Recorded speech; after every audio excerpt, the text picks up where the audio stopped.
Am I fully functional? Okay.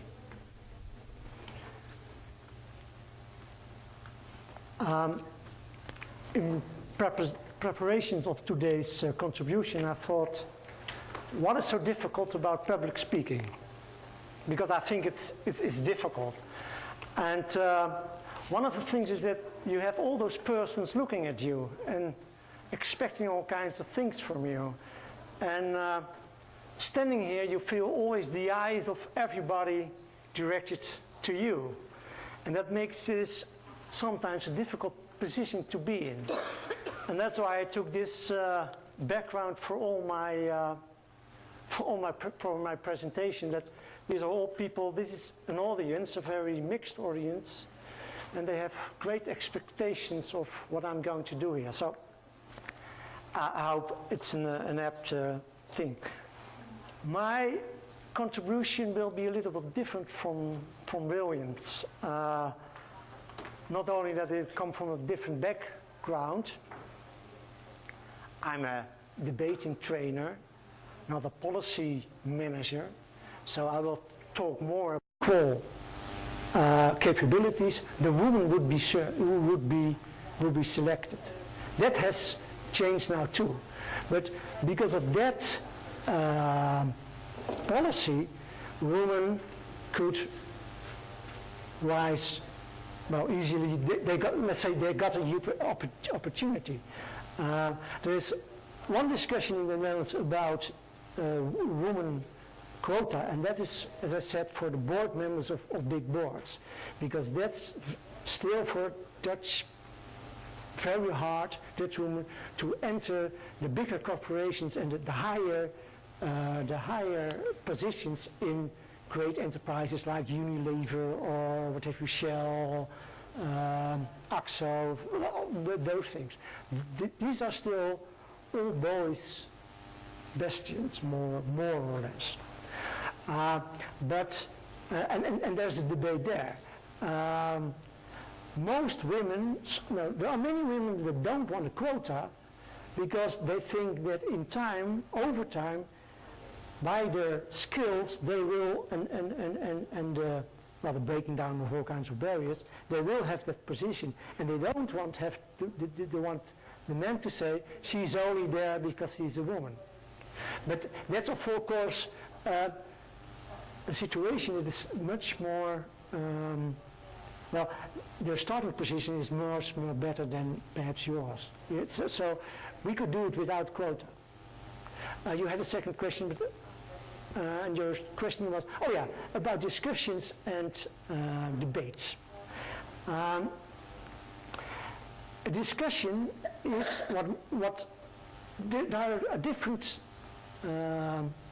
elements of discussions and debates, and there's not the passionate with but in a debate you have two sides at least, or three or four or five. They have a fixed position. There's a fixed issue on the table. There's public and there are rules. So that's what makes a debate a debate. You want to convince not your opponent, but you want to convince the public about the superiority of your position. What you had this morning was a discussion, because the topic was changing all the time, and it was good because that was the structure of what you want to do, to exchange experiences about your life in the different countries. But that is different from a debate. But in a debate you want to convince somebody about the superiority of your position, even if it's on small issues and not the big issues. Yes?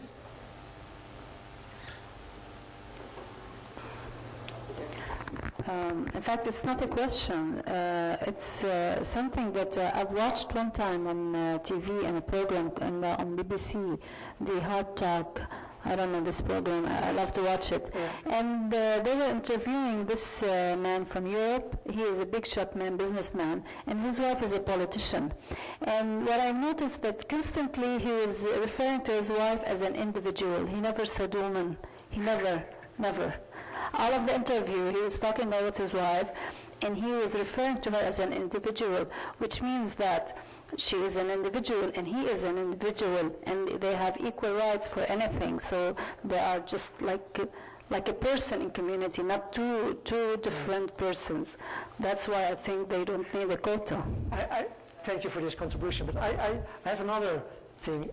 I once read a book, an English book about politics, and it was 300 pages, and it was referring to politicians as she. And only on page 125 I was accustomed to it. She? Oh, I was also, that's a politician in my head. That's how ingrained it is in our system. So it's strange, but I sometimes make presentations for young leaders, a mixed group of men and women in Budapest, and my last presentation always refers as she to politicians, and there's always a remark. Okay. Hopefully that you will reach a point where we are an individual. Yeah, I hope. Not just a woman as they think. Yeah. It's but it will take time. Yeah, but we will be there.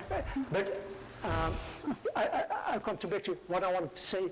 I was in Jakarta, and I trained a group of Egyptian females there, and when I left there, I thought, this is a group of people you don't gonna just push away very easily, because these were very powerful people, and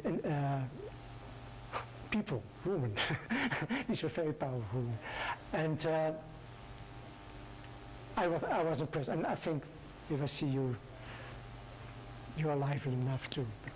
Okay, you had another question. You, yes? أنا يعني سألتقط من كلامك يعني أن في هولندا كانت المرأة من الناحية العلمية متقدمة جدا. الأمر الذي يختلف يعني عن مجتمعاتنا يعني بالعكس، مثلا نحن في ليبيا في 20 سنة الأخيرة المرأة من الناحية العلمية تفوق الرجل. يعني المرأة حتى الحصول على الدرجات العالية، المرأة في ليبيا أكثر من الرجل، يعني الإقبال على العلم أكثر عندنا. ومع ذلك ثقافة المجتمع الذكورية، ثقافة المجتمع هي العائق. يعني تو حضرة السيدة خلود لما تكلمت على الشخص اللي كان يشير إلى زوجته كفرد. نحن أيضا في ليبيا القوانين ما فيش قانون يقول لك ذكر وأنثى، القانون يقول كل من توافرت فيه كذا كذا. ولكن لما نجي للتطبيق الواقعي، التطبيق العملي، الثقافة الذكورية تجعل المرأة دائما في مرتبة خلف الرجل. فبالتالي أنا دائما أحتاج إلى أن أقرب المرأة، أجعلها هي والرجل في صف واحد كي تنطلق. يعني مثلا ليش الكوتا؟ أنا لما يعني من أبجديات يعني المنافسة أني أنا بنحط شخصين هم اثنين في السباق الجري، بنحطهم هم اثنين عند نفس الخط حتى ينطلقوا مع بعضهم. نحن عندنا المرأة في ليبيا ما زالت وراء الرجل، يعني نبي كوتا باش نخليها في الخط الرجل باش تنطلق هي وياه. المرأة من ناحية الثقافة، ولكن لا العلم يعني ولا يعني ما فيش عوائق، يعني حتى القانون نحن لا يعيق المرأة، ولكن هي ثقافة مجتمع هي دائما تجعل المرأة في درجة يعني متأخرة عن الرجل. فنحتاج للكوتا، مع العلم أني أنا لست من أنصار الكوتا ولست من المتطلبية، ولكن نتكلم بشكل عام على مجتمع يعني، لكن أنا من الناحية الشخصية عندي موقف معارض لها، لكن كمجتمع نحتاج إلى كوتا كي نضع المرأة في نفس خط الرجل لتنطلق معه لتتساوى في المنافسة. شكرا. Well, just answering your question, in the Netherlands we didn't do it, and in a way we didn't need it. One of the ways, I'm not saying that women in other countries are not highly educated, but what happens in the Netherlands that because also there are all kinds of services. You can imagine that because the economy was so much growing, the woman could find a job that fitted their abilities and what they had studied. Well, that had to, if you have in banks, in hospitals, women, you need men, you need people, I would say, and there are only women to pick from. You pick them, and then they got a chance that they might not have in your country. There are many things that come together in in what happens in a country. And as I said, the idea in the 60s and the 70s that there was women liberation and we had to change something in this periodical society, all those things together with economic growth and highly educated women and things could improve the position of women in a different way from what you... Yeah, I'm not saying that that developments will be parallel. If I hear you, they won't be. So you need other tactics to reaching your goals. For example, being involved in politicians. For example, being here trying to debate and to learn. And that's different. That's what I can say. Are there other questions over there? Oh, sorry. Yeah, here. Yeah, sorry. First you, then you. Yes. شكرا. عندي سؤال بس قبل ما أبدي بسؤالي. أعتقد احنا لن نناقش على موضوع الكوتا وأمور النسائية، يعني أكثر شيء نروح على المناظرة لأن هذا يفيدنا أكثر.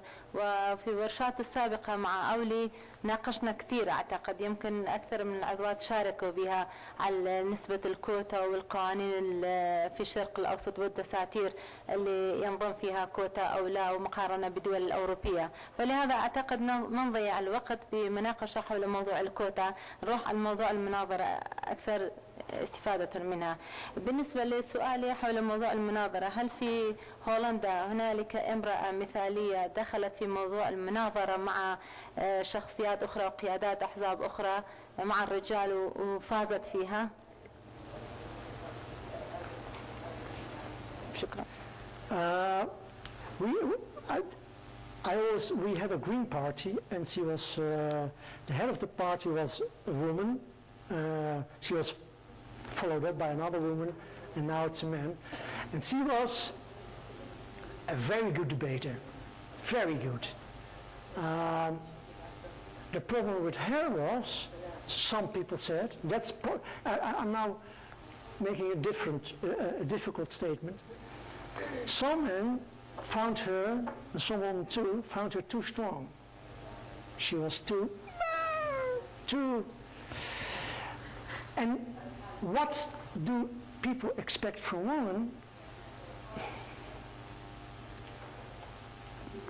That they are nice. And so there is a conflict between debating, in which you try to enlarge differences, and where you want to be strong, and the picture people have sometimes, not all, but of women. It's hard to overcome it. Tomorrow I'll say that what do you want if you are a public speaker? People want to identify with you, so they want to like you, or they most of the time. So there are other ways of making that identification from public to speaker. So for a woman, it is a little bit difficult, more difficult in general than for a man to have that identification. But even women sometimes think, oh, she's so hard, she's so... Well, you're only trying to do your job, now debating and making a strong point. That's something that's there. That's how our culture functions. Like, I can make it more difficult, more beautiful than that. That's how it is. But she was a very strong. We had several strong. We didn't have a leader of a bigger party as a woman, but from the Liberal Party when I was very young in 1974.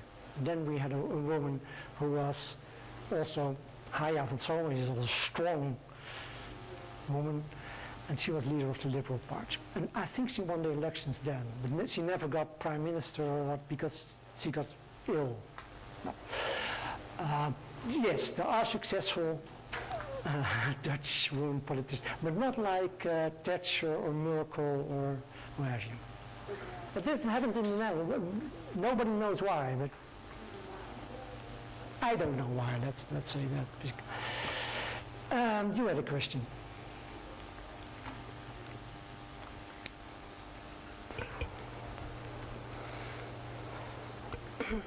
يعطيكم العافية وشكرا للجميع. بتحكي انه كنا بدنا نحكي عن انتخابات ما بين الرجل وما بين المرأة والمساواة وما بينهم. بتحكي انه الاشخاص المعاقين موجودين عندكم في البرلمان في المناظرات، الجمهور يتعاطف معهم ولا ما في هولندا؟ That's a very hard question. What we don't have, what you have in many countries, is that, for example, we have in the morning one news broadcast which is sign language. But that's only in the morning, and I see it sometimes in other countries that it's much more broadly done with programs, and that often debates are sign language. That is not happening in the Netherlands. How would I describe? They are not. They are visible. They are not excluded from. No, it's a good question, and I want to answer. They are certainly not excluded from public life because they are very visible, and many. But in politics, I wouldn't know. هي بتسأل إذا كانوا مش بس من ذوي الإعاقة السمعية، كل الإعاقات. بتحكي إنه في مساواة ما بين الرجل والمرأة عندكم، بس بتحكي إنه أنتم ما بتشوفوا كمان إنه من الجمهور اللي بتدخل بالسياسة أو اللي بتمسوا السياسة بيكونوا هم معاقين، يعني ليش ما يندمجوا مع هذول؟ هيك بتحكي. بشكل عام ما بتحكي بس الصم، ما يعني بتعمم هي بشكل عام، حتى الإعاقة الحركية ذوي الإعاقة البدنية خلينا نحكي الجسمية هم نفسهم. هل في تمييز من الناحية السياسية ما بين معاق وما بين صحيح جسم هيك؟ Well, officially no, of course, and I don't think there is. But if you ask me, are there many politicians with a disability? I wouldn't know of them. What is happening is that a lot of money is going to allow people with disabilities to function in a normal job. So that's a lot of effort is going into that. But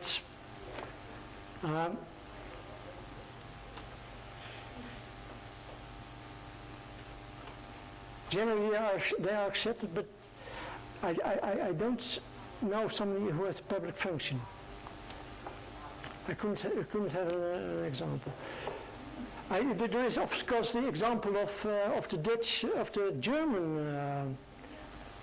German minister who's in a wheelchair because he was shot a long time ago, and he's Minister of Finance, I guess. But that's a German example, not a Dutch example. Okay, something. Good.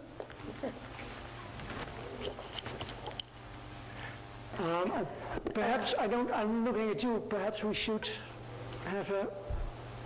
And actually, like Steph kind of take care of this one. Yeah, you can. Okay. هو مش سؤال بس تدخل بالنسبة لتدخلات بعض الصديقات. أنتم قلتوا أن في الصباح بالنسبة لتجربة كندا واليوم والحين بالنسبة لتجربة هولندا، عندما صديقتي سألوا عن بعض النساء، يعني لما تكونش في نساء رئيسات حزب كبيرة، قلت ما عندنا كثير مثل أنجيلا ميركل ومارغريت تاتشر. أنا أظن أنه ليس لها علاقة بالثقافات، هي فيها جرأة. أنا بفتكر كان لي مسار ليس سياسي عندما دخلت في عالم كرة القدم في الجزائر عند أكثر من 15 سنة. كانت فترة إرهاب، وكانت المرأة، أنا شخصيا بعث إلي الكفن إلى البيت، لهذا السبب غادرت إلى بلجيكا. هاي التهديد ما خلاني يعني أترك كرة القدم، بل بالعكس كنت حكمت مباريات 7 سنوات رجال قبل أن تبدأ الكرة النسوية في الجزائر. يعني ابتديت من الفئات الصغرى حتى الفئات الكبرى بنفس الطريقة اللي كان يحكم فيها الرجال، نفس المسابقات الجسدية والكتابية. صحيح أنه دخول مجال رجالي مش سهل كثير، لأنه فيها حتى الصحافة أو حتى النساء في المجتمع العربي، مش كل النساء تحارب مع النساء.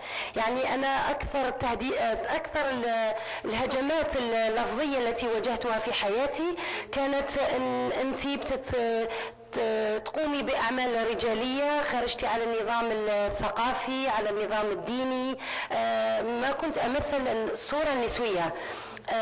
في الحقيقة هي تكوين الشخصية. إذا كان الشخص عنده ثقة بنفسه، أنا عندي ثقة بنفسي وعندي ثقة أني مرأة وكثير فيها أنوثة، يعني هذا ما خلاني أنا أتخلى على كرة القدم. بالعكس وصلت حتى النهائيات، وكان لي الشرف أني حكمت 3 مباريات نهائي كأس جمهورية الجزائرية.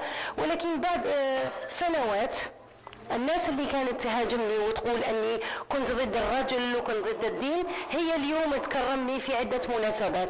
يعني السياسة أظن أنه في نفس الشيء. إذا كانت المرأة تظن أنها قادرة أن تكون رئيسة حزب، أو قادرة أن تمرر قوانين، أو قادرة أن تأخذ الكلمة حتى ولم تستطع أن تحقق نتيجة، فعليها أن تقوم بها. وهذا بغض النظر على المرأة العربية والإفريقية أو في الدول الأوروبية. وشكرا. Okay, this could develop into a debate, because what is her position? It's the woman's position, courage only. That's what you more or less said. If a woman shows courage, it can take on the world. Is that what you're saying? Okay. Now that's an issue. You can disagree with that. Who disagrees with that? No, because you can say, listen, you underestimated the importance of structures. There are structural hindrances for women for getting the positions they want. And that's why we need quota.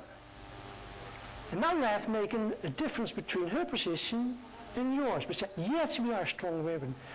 But injustice is that we do not get the positions we are owed. And why is that? Because there are structures in place hindering us. And what we should do is, and I have a plan. And the plan is, now I have a sharp debate. Then you have a difference between her saying women should do it on their own, and yourself saying, oh, we need structural reform. That's the difference. That's how a debate can develop. This is a very important one, huh? And that, then you're not talking here, we all agree, no, you're asked to disagree, but you want to have another position. You want to make the other public clear that you have a different view, and that your view is better helping them than... That's a debate. I think we have time for one more question. Anybody else?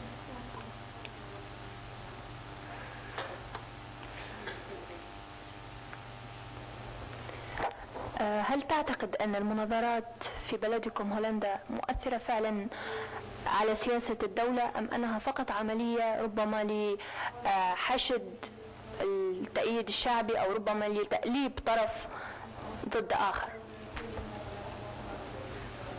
Okay, it's a very difficult question.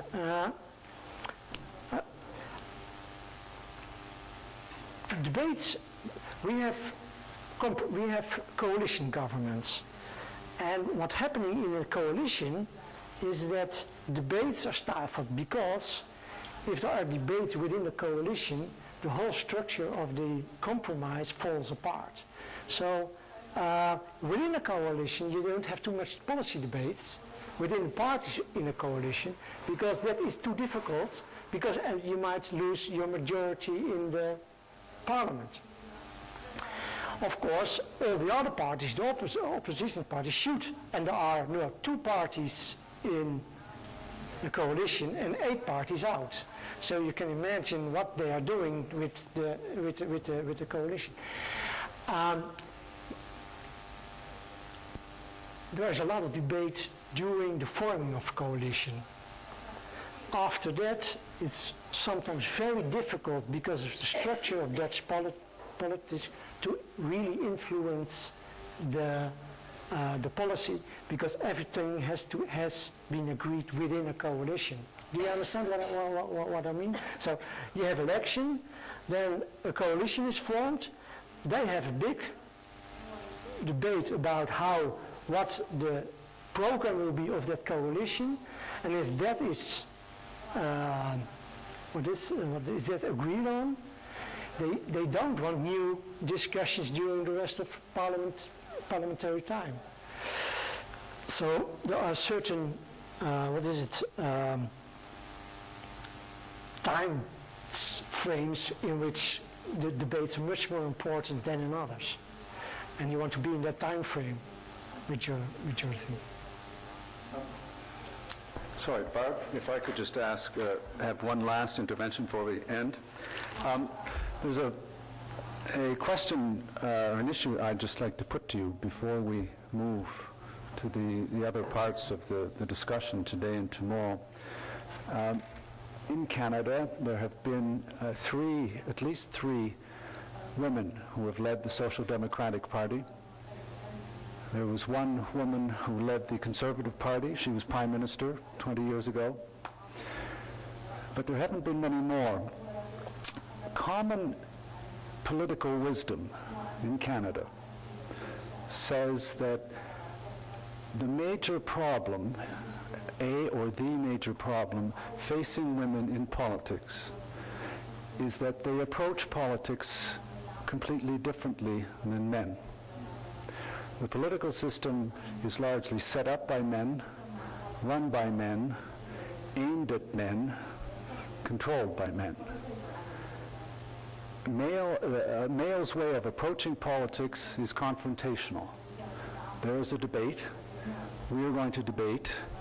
I am going to beat you, and I'm going to hit you and attack you until you can't stand up and I've won.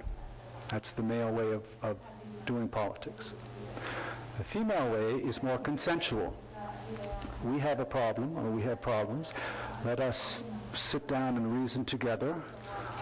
Let us come up with answers, a common solution that will reach the largest audience possible for the best and betterment of society. So there are two different approaches. And the common wisdom holds that women are at a disadvantage because if they approach politics consensually,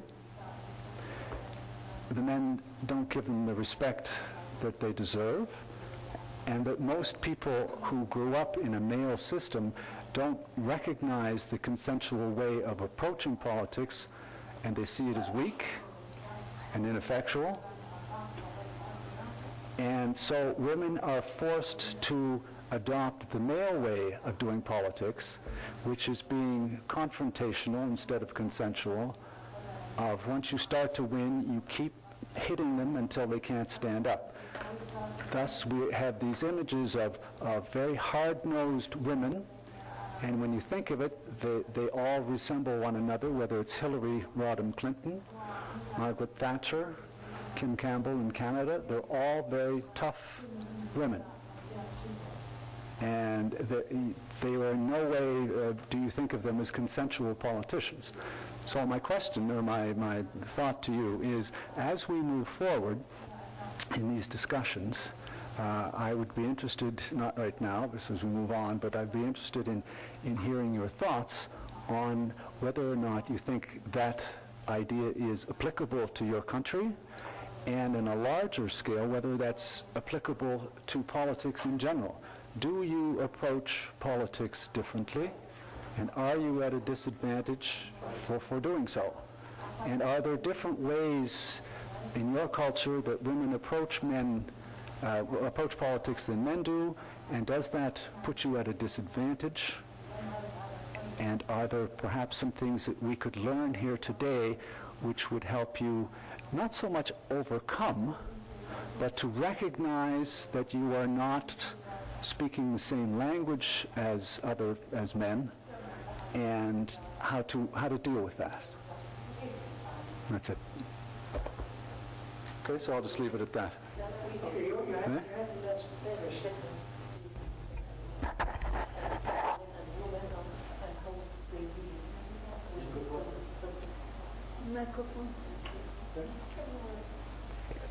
لا كنتش يعني هيك نقاش جانبي، يعني أنا بالإنجليزي مش فطحة، مش كتير في الإنجليزي، بس بقول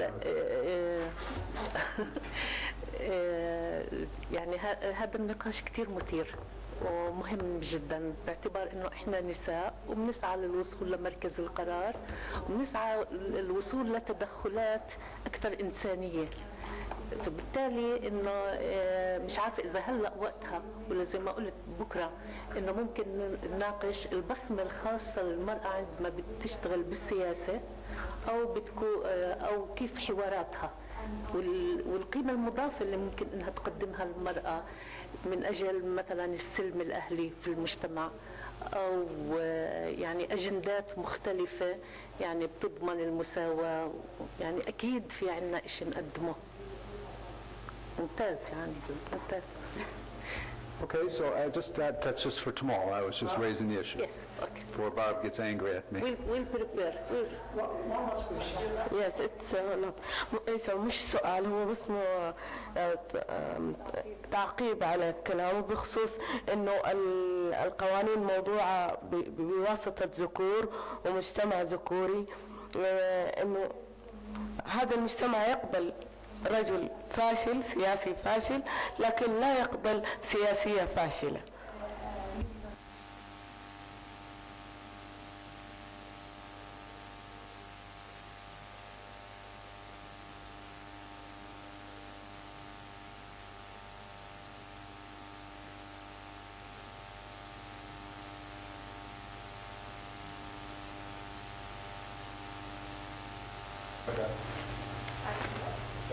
Oh, no, that's okay. Cutting into my time. Thank you very much, Joss, and